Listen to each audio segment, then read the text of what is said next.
우리는 역사상 가장 중요한 시점을 지나고 있습니다. 하나님께서는 하나님의 일을 하시기 전에 사람을 준비시키셨음을 우리가 알고 있습니다.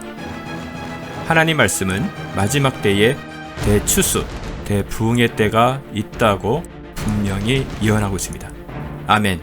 하나님의 말씀이 그대로 성취될 것을 믿습니다. 예레미야 눈물은 잠자는 교회와 영혼을 깨우기 위해 노력하고 있습니다. 이 가슴 뛰는 일에 함께 하길 원하시는 분은 카카오 채널로 연락 주시기 바랍니다. 당신은 위대한 하나님의 사람입니다.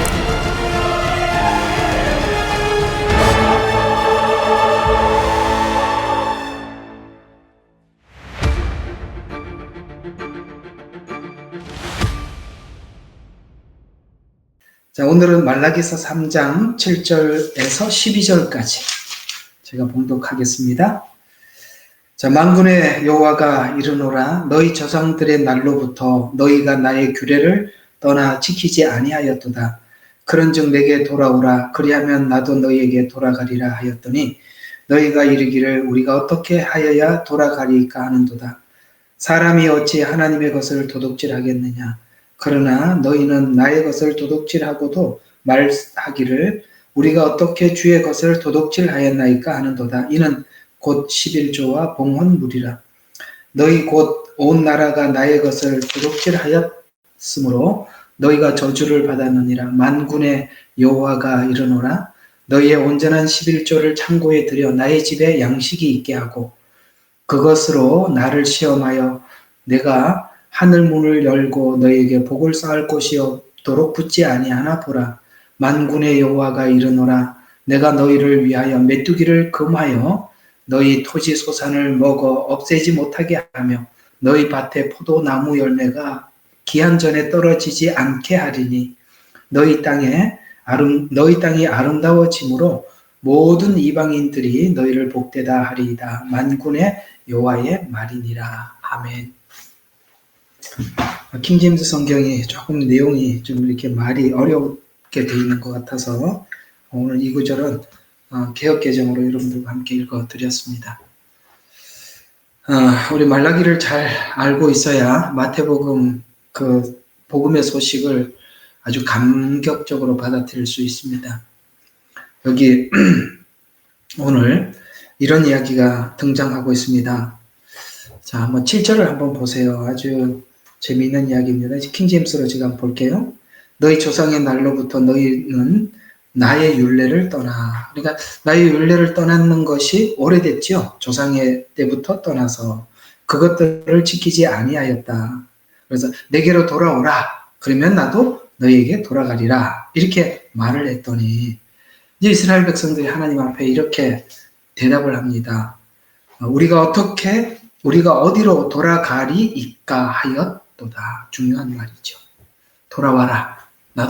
그러면 나도 너희에게 돌아가겠다.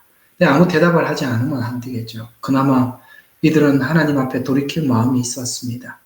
그래서 하나님 앞에 다시 질문을 합니다. 우리가 어디로 돌아가리까? 여러분, 여기 있는 우리들, 오늘 하나님께서 이 7절에 있는 말씀처럼 돌아오면 난 너에게 갈 거야. 그러면 거기에 아무도 대답하지 않을 분 여기 아무도 없으시죠? 그래요. 저도 주님께 돌아가고 싶은데요. 어떻게 하면 돌아갈 수 있습니까? 라고 질문을 하는 것이 믿음 있는 사람들이고 우리는 그 질문을 하나님 앞에 하지 않는다면 우리 신앙을 의심해 봐야 될 것입니다. 근데 하나님의 대답이 참 느닷없지요. 11조 헌물이라 이런 이야기를 하게 됩니다. 우리가 11조를 얘기를 들을 때마다 이 말라기의 이 말씀을 예를 들어서 꼭 정리할 수밖에 없고 전달할 수밖에 없는 내용이 여기 있죠. 이 이야기는 간단한 이야기입니다. 어떤 이야기냐면 8절을 보세요. 사람이 하나님의 것을 도둑질하겠느냐? 도둑질했다는 얘기죠. 그래서 그러나 너희는 내 것을 도둑질하였도다. 그래도 너희는 말하기를 우리가 어떻게 주의 것을 도둑질하였나이까? 어떻게 해 돌아가리이까? 그랬더니 하나님 너희들은 내 것을 도둑질했다라고 하면서 그 증거가 11조와 재물이라 헌물이라 이렇게 얘기를 하고 있습니다. 이건 11조를 안 했다, 도둑놈아 이런 얘기 너무 간단하게 보면 꼭 그래 들리죠. 근데 이런 이야기입니다. 원래 이 11조라는 말은 하나님께서 내 주인 되십니다 라는 주인됨에 대한, 하나님이 내 주인이라는 것에 대한 최소의 신앙 고백이 11조예요. 그러니까 하나님은 11조와 헌물이라 라는 말 속에 뭘 담아놨냐면, 너희가 나를 주인으로 여기느냐? 아까 우리 앞쪽에 한번 나왔죠. 너희가 만약에 너희 총독에게 이런 재물을 갖다 줘봐라. 그러면 그가 과연 받겠느냐? 라고 이야기를 했던 말씀이 앞에 있지요. 주인이라는 것이지요. 이게 그 얘기를 주님은 하고 계시는 거거든요. 또 하나는 이 11조를 이야기하면서 마음이라는 얘기를 또 하나 덧붙입니다. 마음.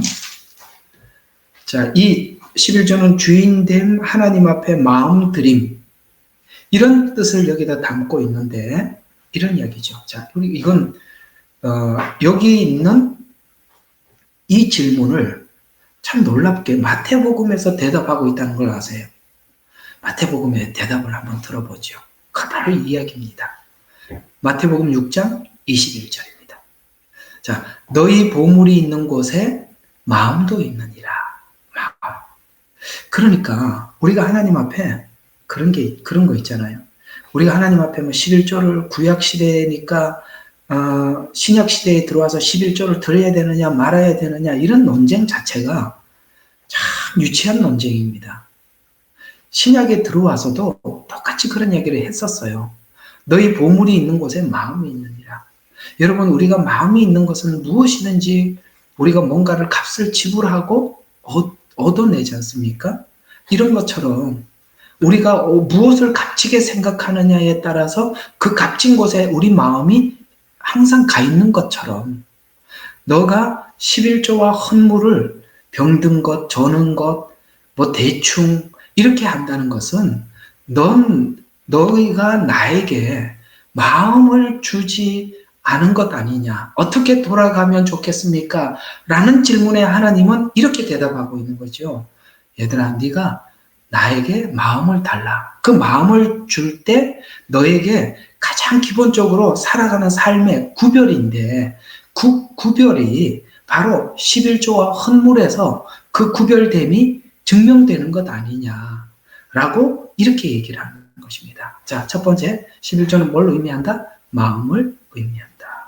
두 번째, 또 이 대답을 마태복음 6장에서는 똑같이 또 대답을 해요. 여러분, 마태는 여러분 아시다시피 직업이 세리였습니다. 세리이기 때문에 그는 이 사복음서를 기록한 제자들 중에 무엇보다도 이 물질이 어떻게 쓰여지나에 대해서 굉장히 관심이 많았습니다. 굉장히 관심이 많아서 오늘 여기 6장에 이 이야기도 기록을 했지만은, 나중에 가룟 유다가 예수님을 팔아서 얼마를 받고 그 다음에 다시 그 받은 것을 양심의 가책을 받아서 다시 제사장들한테 갖다 주었더니 그들이 받지 않았어요. 그래서 지나가는 사람들이 나그네 묘지를 삼게 했고, 그 다음에 가룟 유다가 어떻게 죽었는지를 자세히 관찰을 했습니다. 왜냐하면 그가 직업이 세리였기 때문에 이 물질이 어떻게 하나님 앞에, 물질과 하나님의 관계에 대해서 우리에게 설명을 하려고 애를 썼고, 놀랍게도 이런 그 마태가 썼던 이 기록이 이 말라기에 오늘 본문 금방 읽었던 그 3장 7절부터 12절 안에 있는 여기에 대한 대답으로 쓰고 있다는 것이죠. 그래서 11조라는 이야기는 마음을 주지 않았는 거 아니냐라는 하나님께서 그들에게 묻는 말. 두 번째는 주인이라는 것입니다. 아까 말씀드린 주인됨. 자, 마태복음 6장 24절입니다. 아무도 두 주인을 섬길 수 없나니 이는 그가 한쪽을 미워하고 다른 쪽을 사랑하거나, 사랑이라는 말이 나왔습니다. 놀랍게도 재물은 주인이 될 수도 있고 사랑의 대상이 될 수도 있다는 것입니다. 아시죠? 이게 우리가 돈이 생기면 내가 돈을 내 마음대로 쓸 수 있는 권리가 생기죠. 그 권리가 생겼을 때 내가 가장 값지게, 가치 있게 여기는 곳에 내 물질이 흘러가게 되겠죠. 똑같은 이야기. 그래서 마음이라고 말씀을 드렸고, 놀랍게도 이 물질은 우리에게 주인이 될 수도 있고 사랑하는 대상이 될 수도 있다는 겁니다. 그러면은 여러분, 주인이 둘이 될 수는 없는 거 아니겠습니까? 하나님도 주인이고 돈도 주인이고 이렇게 살 수는 없지요. 또 하나님도 사랑하고 돈도 사랑하고 이렇게 될 수는 없어요. 그래서 놀랍게도 이 돈이라는 것은 주인이 될 수도 있고 사랑의 대상이 될 수도 있다라고 하면서 다른 쪽을 사랑하는 한쪽을 존중하고 다른 쪽을 업신여기기 때문이라. 그러나 하나님과 재물을 겸하여 섬길 수 없느니라. 이렇게 말씀하고 있습니다. 이제 아시겠습니까? 그냥 돈을 내라 안 내라, 11조를 하라 마라 이런 뜻이 아니에요. 11조를 하든 말든 상관은 없는데 사실은 하나님을 향한 마음이 없는 거예요. 거기에 우리의 보물이 아니라, 복음이 보물도 아니고 하나님이 우리에게 가장 소중한 분도 아닌 거죠. 또 하나는 실제 주님이 우리의 주인도 아니고 구세주도 아닙니다. 주인이라고 표현하고, 그리고 하나님을 사랑의 대상으로도 여기지 않는 것입니다. 바로 이런 것들이 우리가 하나님 앞에 헌물을 드리는 마음에서 드러나는 것이거든요. 가만히 보세요. 우리가 감사할 분에게 감사합니다라는 마음을 가지는 사람들과 정말 고맙고 감사한데도 감사를 표할 줄 모르는 이 두 사람을 우리가 놓고 봤을 때, 여러분, 우리가 정말 사랑이 되고 마음이 되기 위해서는 그 감사와 고마움을 말할 줄 알고 표할 줄 알고 표현할 줄 알 때 진짜가 되지 않습니까?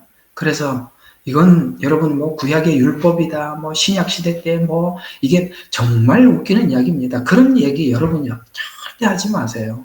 그거는 마음도 하나님 앞에 없는 것이고 하나님을 주인으로 생각하지 않고 정말 하나님을 섬기거나 사랑하지 않는 것입니다. 그냥 그렇게 여기면 되는 것입니다. 우리는 일상생활의 대부분은 재물을 모으고 그것을 지키는 일에 대부분의 시간을 보내죠. 오늘 여기 이런 하나님 앞에 너희가 여기 재물을 드릴 때 눈이 먼 거, 여러분 이사야 1장에 보면 그 말이 나오죠.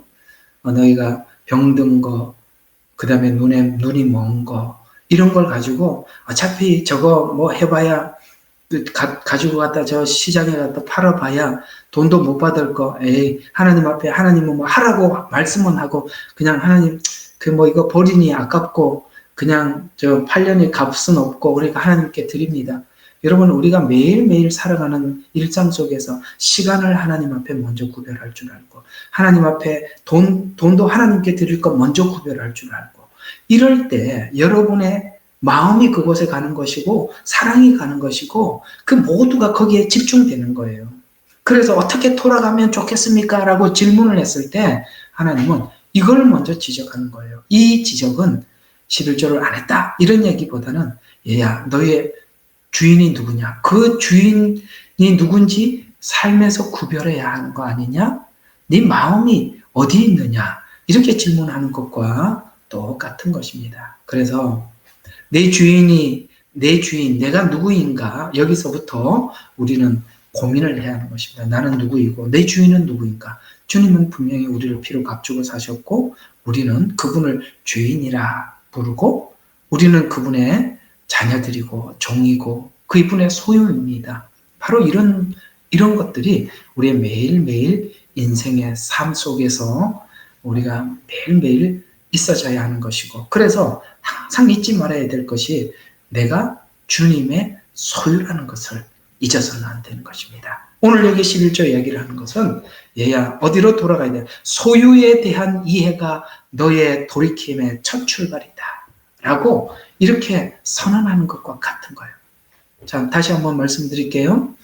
나는 하나님께 소유, 그러니까 나는 하나님께 속한 사람이구나 라는 것이 바로 모든 회복의 시작이라는 것.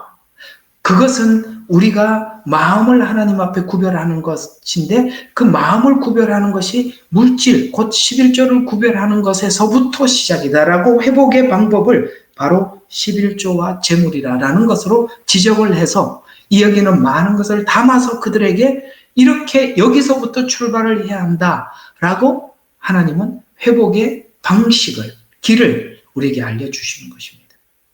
하나님께서 주인됨을 이해하기 시작할 때부터 우리의 몸을 드릴 수 있고, 삶을 드릴 수 있고, 시간을 드릴 수 있고, 물질을 드릴 수 있고, 그 모든 것을 구별의 시작이 되는 것이다.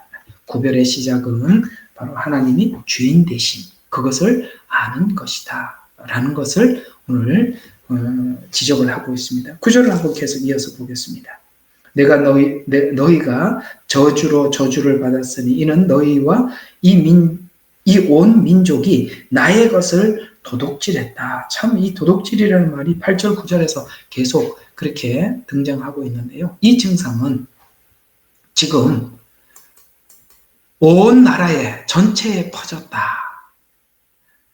그러나 너희가 내게로 돌아온다면 먼저 이 부분부터, 너희가 내게로 돌아온다면 하나님이 내 주인 된다는 걸 알고 11조를 구별하고 헌물을 구별하고 삶에서 모든 것을 구별이라는, 여기서부터 삶에서 모든 신앙의 구별에서부터 노력을 하기 시작한다면 너는 이걸 경험하게 된대요. 뭘 경험하는 겁니까?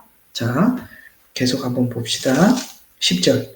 만군의 주가 말하노니 너희는 모든 11조를 창고에 들여와 내 집에 식량이 있게 하고, 자, 내 집에 식량이 있게 하고, 그 다음에 나를 시험하여 내가 하늘의 창문을 열어 너희에게 복을 부어주지 않나 보라. 그것을 받을 만한 충분한 장소가 없으리라. 여러분, 이게 무슨 말일까요?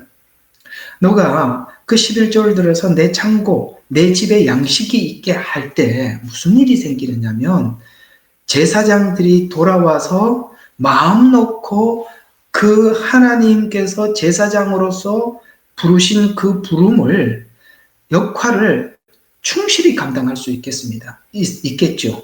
예를 들어서 여러분들이 교회를 다니면서 교회에다가 11조를 드려서 그 11조를 통해서 제사장이 삶의 염려, 걱정 없이 그가 온 힘을 다해서 기도하고 말씀을 전하는 일에 주력을 할 때, 오늘 현대판으로 설명을 한다면 목사님이 더 많이 배우게 좀 배려해드리고 시간을 넣어 성경을 더 연구하게 만들어드리고 이렇게 여러분들이 하면 그 교회는 건강해질 수밖에 없죠. 그래서 내 집에 양식이 있게 하라는 거예요. 그래서 이 교회에 하나님께서 양식이 있게 하여서 하나님의 종들이 그 일을 마음 놓고 할 수 있도록 해준다면 그것이 모두 다 그 백성들의 영의 양식으로 다시 되돌려 받겠죠.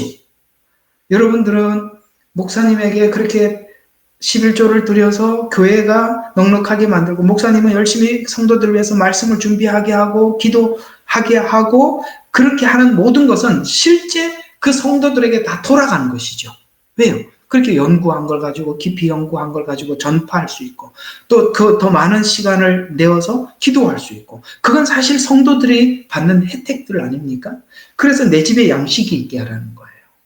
우리가 가만히 생각을 해봐도 이거는 정말 당연한 이야기죠. 그러면서 또 이렇게 이야기합니다. 이제 그것으로 나를 시험해서, 그렇게 할 때 즉각적으로 반응이 나타난다. 즉각적으로 네가 눈으로 확인할 수 있을 만큼 그렇게 한다면 너 삶에 바로 나타나. 그래서 나를 시험하여 내가 하늘의 창문을 열어서 너에게 복을 부어 주지 않나 보라. 한번 그래, 나를 시험해봐라. 하나님이 언제 자기를 시험해보라 그랬습니까? 이건 시험해볼 만큼이나 하나님은 즉시 그런 일이 너의 삶에 이렇게 보장될 것이다. 그러면서 그것을 받을 만한 충분한 장소가 없으리라. 이것 때문에 하는 것이 아니라 하나님께서 11조 하면은 하나님께서 창고에 채워주신데 그래서 11조 한다. 그게 아니라 당연히 우리가 영적으로 충만해지면 모든 삶에서 넉넉해질 수밖에 없듯이. 그래서 항상 여러분 살면서 고마움으로 고맙습니다라고 할 줄 알고 감사한 것을 감사합니다라고 할 줄 알고 늘 하나님과 사람 앞에 그런 마음을 가지셔야 돼요. 그냥 나는 배울 거 배우고 간다. 그냥 당신은 원래 하나님 앞에 부름받은 종이니까 열심히 설교나 하시오. 나는 듣기는 하겠습니다. 여러분 그러면 듣는 사람이 은혜가 안 되는 거예요. 잘하지를 못하는 거예요. 항상 교감할 수 있어야 되는 거예요. 그 교감이 바로 이런 데서 하나님은 되어진다라고 말씀하고 있습니다. 그래서 지금 당장 너희가 그것을 확인할 수가 있게 되는데 11절에 이런 걸 확인할 수 있답니다. 또 내가 너를 위하여 그 먹어치우는 자를 꾸짖으리니. 먹어치우는 자가 누굽니까? 요엘서에 보니까 메뚜기가 먹은 것을 느시 먹고 느시 먹은 것을 다음에 뭐더라? 황충이 먹고 이렇게 하면서 순서가 그게 다 메뚜기과에 속하는 건데 메뚜기는 작은 거죠. 그 다음에 더 큰 거죠. 더 큰 거죠. 더 큰 거죠. 그러니까 완전히 여러분 그 아시죠? 메뚜기 떼가 한번 지나가면 그 모든 것이 초토화된다는 거. 여러분 우리가 아무리 심고 가꾸어도 하나님께서 걷어가 버리면 아무 의미가 없는 거예요. 그 얘기입니다. 내가 너를 위하여 그 먹어치우는 자를 꾸짖으셔서 뭘 합니까? 그가 너의 땅의 열매를 멸하지 아니할 것이며 너희 포도나무는 때가 되기 전에 그 열매를 밭에 떨어뜨리지 아니하리라. 만군의 주가 말하노라. 하나님께서 우리가 노력한 만큼 그 노력한 대가를 주신다는 거예요. 여러분 우리가 답답한 게 뭐냐면 노력한 만큼 우리가 그것을 얻지 못하는 게 참 답답한 거 아니겠습니까? 그러나 노력한 만큼 우리가 수고한 만큼 얻을 수 있는 게 얼마나 큰 복인지 아시죠? 그 얘기 아닙니까? 오늘 농사를 지으면 먹어치우는 그것을 꾸짖기도 하고 포도나무가 때가 되기 전에 그 열매 밭에 떨어뜨리지 않게 해서 하나님이 그걸 막아주셔서 바로 너희 창고에 가득 채워지도록 하나님께서 그렇게 주시겠다라는 것입니다. 그래서 여러분 이런 11조나 이런 것들은 정말 하나님 앞에 가장 먼저 구별하시고 그 다음에 시간도 다 쓰고 난 뒤에 하나님 앞에 아이고 할까 말까 이렇게 하지 마시고 모든 시간은 예배와 교회를 중심으로 가장 먼저 중심으로 두고 나머지는 그 뒤에다 짜붙이는 거예요. 그럼 여러분들 중에서도 내가 무슨 일이 있어도 나는 주일날 예배를 드릴 수 없는 직장은 다닐 수 없다. 여러분 그거 하나님이 굉장히 기뻐하는 겁니다. 그리고 살아가는 삶에서 여러분들이 하나님 앞에 구별해야 될 것을 물질로부터 먼저 하나님 앞에 다 구별하는 거 정말 하나님 기뻐하시는 것입니다. 그것이 그렇게 살아가는 것이 우리가 하나님을 향한 마음을 표현하는 거예요. 하나님이 무슨 돈이 없어서 돈을 달라고 그러겠습니까? 하나님의 종들도 하나님이 먹이시고 입히시는 거예요. 없어서 달라는 게 아니라 그것이 너희 마음이라는 거예요. 여기서부터 네가 여러분 참 우리가 하나님 앞에 드려야 될 걸 물질을 딱 드리고 나면 그렇게 편안하고 마음이 담대할 수가 없어요. 하나님 앞에 정말 마음이 뿌듯해요. 그렇잖아요. 그런 거 느껴보셨죠? 그런 겁니다. 그렇게 또 시간을 드려야 되니까 하나님 앞에 드릴 시간을 먼저 구별해서 딱 드리고 나면 그렇게 삶이 행복하고 기쁠 수가 없는 거예요. 여기서부터 출발해라라고 그렇게 우리에게 권면하고 있다는 거. 그래서 12절은 그러면 모든 민족들이 너희를 복받았다 하리니 이는 너희가 기쁨의 땅이 될 것이니라. 만군의 주가 말하노라. 여러분 아까 물었다 그랬어요? 야 너희들 나한테 돌아와. 그럼 나도 너희에게 돌아갈게. 그랬더니 이스라엘 백성들이 뭐라고 물었죠? 어떻게 돌아가면 좋습니까? 라고 물었더니 너희들이 11조와 헌물을 도둑질했다. 그 도둑질한 것부터 다시 갖다 내놔라. 이렇게 하나님은 권면하고 있습니다. 11조는 그저 돈을 드리는 게 아니라 그 속에 하나님은 나의 주인입니다. 저는 하나님을 마음을 다해서 사랑하고 섬기는입니다. 라는 신앙 고백이라는 것을 그런 관점에서 꼭 이해해 주시기를 바랍니다. 오늘 13절부터 15절까지 하고 마치도록 하죠. 자, 13절로 한번 보겠습니다. 주가 말하노니 너희 말들이 나를 거스려 완강하도다. 자, 뭘 완강하다는 것이죠? 이 완강하다는 말은 악한 자들을 심판하시는 것을 보류하시는 하나님의 불만을 이들이 하나님께 토로하면서 지금 사회에 만연해 있는 악한 현실을 보면서 하나님을 불신하며 대적하는 형태를 지적하고 있는 것입니다. 하나님, 사회가 이렇게 악한데 왜 심판을 하지 않습니까? 라고 하나님 앞에 불만을 토로했어요.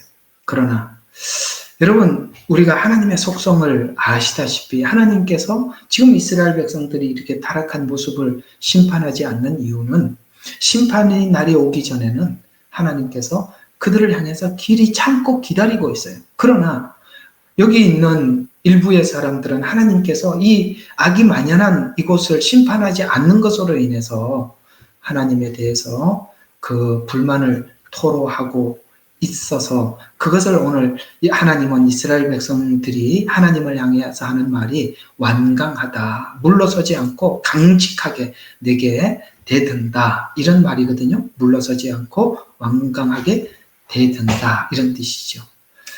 여러분, 여기에 이스라엘 백성들과 하나님 사이의 오해와 갈등은 이런 것입니다. 하나님은 그래도 이들이 하나님을 떠난 자들이 하나님 이렇게 그게 완악한 자들이 돌아오기를 또 회개하고 돌아오기를 기다리고 계시고 이스라엘 백성들은 심판을 보류하시는 하나님에 대해서 불만을 토로하면서 잘 들어요. 불만을 토로하면서 완악해져 가고 있다는 거예요. 잘 들어요. 불만을 토로하면 뭐해진다? 완악해지는 거예요. 당연하죠. 그래서 그 악한 자들을 향해서 하나님의 그 인내와 기다리심을 우리가 이해하지 못하면 하나님께서 왜 지금 심판하지 않습니까? 왜 저걸 그냥 두십니까? 라는 것을 하나님 앞에 계속 하나님 왜 그렇게 하세요? 왜 그렇게 하세요? 이렇게 하기 시작하면 우리 마음이 점점 완악해져요. 그래서 모든 상황들, 악한 자들을 보면서도 저놈은 악한 놈이다. 더 악랄한 하나님, 아주 나중에 지옥에도 제일 뜨거운 곳에 가야 된다. 이런 식으로 그 악한 자들을 바라보는 것이 아니라 하나님께서 나를, 죄인 된 나를, 정말 구원받을 이유도 조금도 없는 나를 구원하셨듯이 저들에게도 하나님 구원하시기를 원하신다는 그런 마음을 가지고 나를 구원하셨을 때 그걸 생각하면서 하나님, 저들을 향해서 기다리고 계시는구나. 나도 저들을 위해서 기도해줘야지. 이런 마음을 가져야지. 자꾸 하나님 앞에 불만을 토로하면 여러분과 저의 마음이 더 독해지는 거예요. 완악해지는 거예요. 더 나빠지는 거예요. 할 수 있으면 하나님의 입장에서 세상을 좀 보자고요. 그러면 우리가 불만보다는 불쌍히 여기는 마음을 가지게 되고 그들을 향해서 기도하게 될 텐데 우리가 그것이 불만으로 나오기 시작하면 여러분의 마음이 정말 완악해져 간다는 거 꼭 기억하셔서 여러분 할 수 있으면 불만은 하지 마세요. 불만은 꺼내놓지 마세요. 늘 이렇다 저렇다 남 비난하는 일, 비판하고 이런 걸 하지 마세요. 그럴 것 같으면 아예 입을 다물고 계시라고요. 왜냐하면 여러분 마음만 더러워지는 거예요. 완악해져 가는 것입니다. 오늘 여기서 보면 이런 이야기가 됩니다. 죄가 충만해지면 모든 것이 불만이라는 것이 자기중심적이기 때문에 불만이 많은 거거든요. 자기중심적이기 때문에. 그래서 우리가 불만이 많아진다는 것은 내가 너무나도 나의 아성을 쌓아가는구나. 이렇게 생각하시면 됩니다. 여러분 스스로가 나를 잘 진단하셔야 되는 것입니다. 그래서 우리가 여기에 머물러 있으면 우리는 더 나가지 못한다는 것 기억하시고 우리가 이 상황을 반드시 극복하시고 불만을 하나님 앞에, 하나님이 세상을 보는 관점으로 세상을 바라보아서 그 불만을 하나님 앞에서 도리어 하나님의 어떠하심을 보는 그런 계기가 되셔서 그런 것들을 넘어가시길 바랍니다. 입이 늘 불만투성이면 정말 교육하셔야 합니다. 14절, 15절 너희가 말하기를 하나님을 섬기는 것이 헛되도다. 우리가 그의 율례를 지키는 것과, 자, 이 불만이 어디까지 갔어요? 야, 내가 하나님 섬기는 거 헛되도다. 그러면서 우리가 주의 율례를 지키는 것과 우리가 만군의 주 앞에서 슬프게 하는 것이 무슨 유익이 있겠느냐? 무슨 말입니까? 하나님께서 너무나도 이들을 향해서 답답해서 야, 저 성문을 닫아라. 내가 저들이 예배하러 온 것을 더 이상 볼 수가 없다. 이런 이야기를 하나님이 하셨단 말이죠. 그랬더니 이제 우리 표현을 하면은 삐져서, 정말 삐져서 이런 말을 하면 내가 하나님 섬기는 게 헛되도다. 내가 하나님을 슬프게 하는데 내가 뭐 하나님을 섬긴다고 애를 써봐야 하나님이 슬프다 하는데 내가 뭐 섬길 필요가 뭐가 있겠냐. 도리어 15절은 우리는 교만한 자가 행복하다. 행복하다니 정녕 악을 행하는 자들이 세워지며 정녕 하나님을 시험하는 자들까지도 도리어 우리가 하나님을 섬기는 우리들은 하나님이 싫다 그러고 정말 하나님 앞에 교만한 사람들이 자유를 얻고 정말 도리어 그들이 하나님 앞에 인정받는 게 아니냐. 그래서 우리가 하나님 섬기는 거 더 이상 멈춰야 하지 않겠냐. 하나님, 제가 이제 더 이상 하나님 섬기는 거 멈추고 싶습니다. 하고 딱 한마디로 삐진 상태예요. 우리 아시죠? 삐져 있는 상태. 왜 이렇게 삐진 걸로 구약이 끝이 날까? 하나님과 이별하고. 바로 이 이야기를 하고 싶은 거죠. 율법으로는 하나님을 온전히 섬길 수 없다. 율법으로는 하나님의 요구를 들어줄 수가 없고 의롭게 될 수도 없다. 두 번, 다시 한번 말씀드립니다. 율법으로는 하나님을 온전히 섬길 수 없고 의롭게 될 수도 없으며 하나님을 기쁘시게 할 수도 없다. 아시겠습니까? 우리의 의지적인 신앙생활은 절대로 성공할 수 없습니다. 말라기가 이렇게 끝이 나야 하는 이유는 하나님의 진정성, 그리고 하나님의 사랑을 알지 못하는 자들이 하나님을 섬기는 것이 얼마나 고통스럽고 한계에 부딪히는지를 우리에게 알려주기 위한 것이죠. 그렇죠. 하나님의 그 진정성은 어디에서 나타났죠? 십자가에서 나타났습니다. 우리가 하나님을 알아가려면 모든 하나님의 수수께끼는 십자가에서 푸는 거거든요.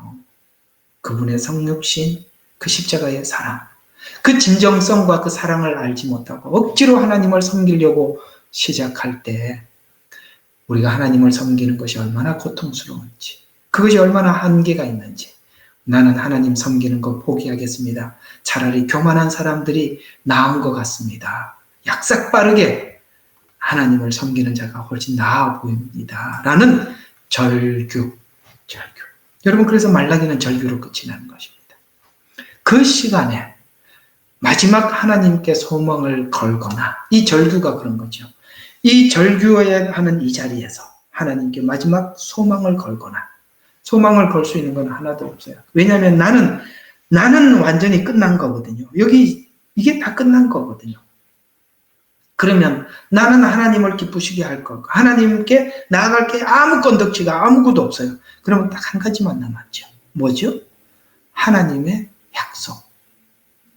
하나님의 약속이 지금도 유효하다면 거기에 기대를 걸 거예요. 그래서 구약 성경은 인간의 절규와 무너짐으로 막을 내리고 하나님께서 약속하신 그 약속이 마태복음 1장에서 등장하지요. 다윗의 아들이요 아브라함의 아들인 예수 그리스도의 세대라라고 지금 다윗과 아브라함을 언급을 해서 하나님의 언약을 선포하는 것으로 짜자잔 하고 마태복음 1장 1절은 신약의 문을 활짝 열어서 언약으로부터 시작한 복음, 이렇게 우리에게 설명을 들어가는 것입니다. 그 언약, 그 언약을 붙잡으려면 아직도 내가 할 힘과 의지가 남아있으면 언약을 붙잡는 것이 아니라 하나님 저 잘하고 있지요. 제가 이만큼 하나님 앞에 내 보일 게 있습니다. 라고 꺼내놓을 것이 전혀 없도록 말라기에서 딱 끊어버리고 하나님의 약속 안에서 시작된 복음. 그래서 우리는 그 복음 안에서 시작하기 위해서는 이 말라기는 필연적으로 있어야 한다라는 것입니다. 절망으로 끝나서 절망에서부터 시작하는 복음. 그래서 아니 느닷없이 생각난 성경 구절이 하나 있으니까 요거 보고 우리 한번 오늘 마쳐보겠습니다.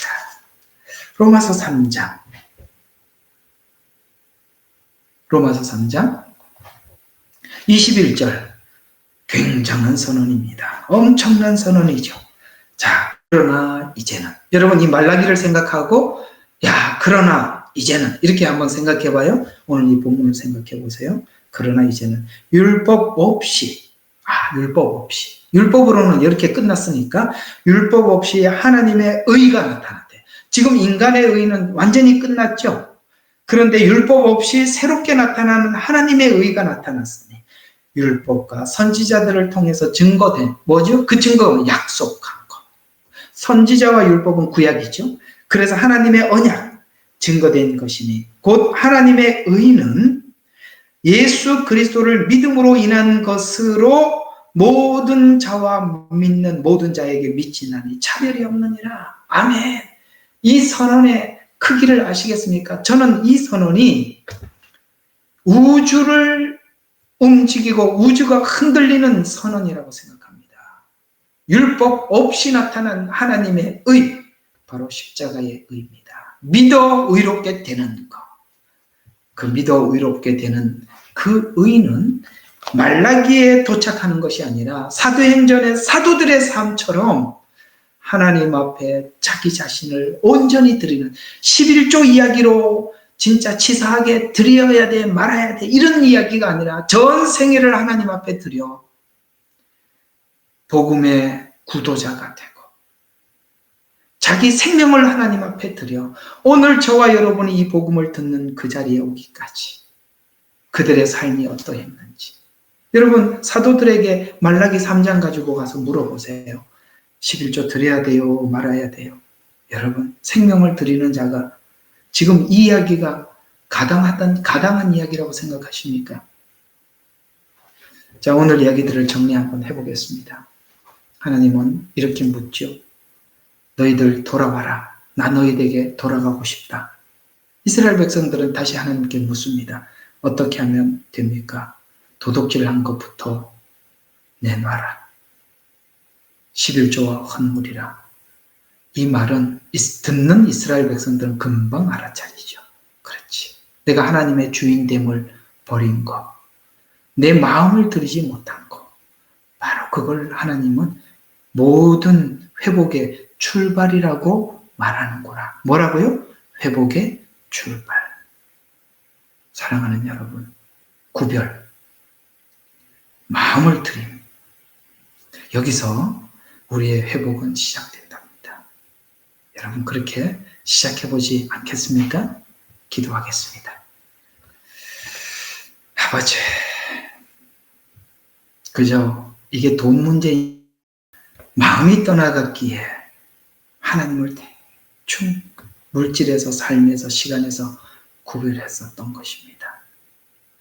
아버지 하나님, 하나님의 주인됨을 인정하지 않았기 때문에 모두가 내 것이라고 알고 살아왔던 것 하나님 앞에 용서를 구하고 회개합니다. 아버지 하나님 돌이키게 해주시옵소서. 여기서부터 돌이켜야 한단다 라고 말씀하신 그 말씀 가슴에 넣고 살게 도와 주시옵소서. 오늘도 이 말씀이 우리 모두에게 도전이 되게 하옵소서. 예수님 이름으로 기도합니다. 아멘.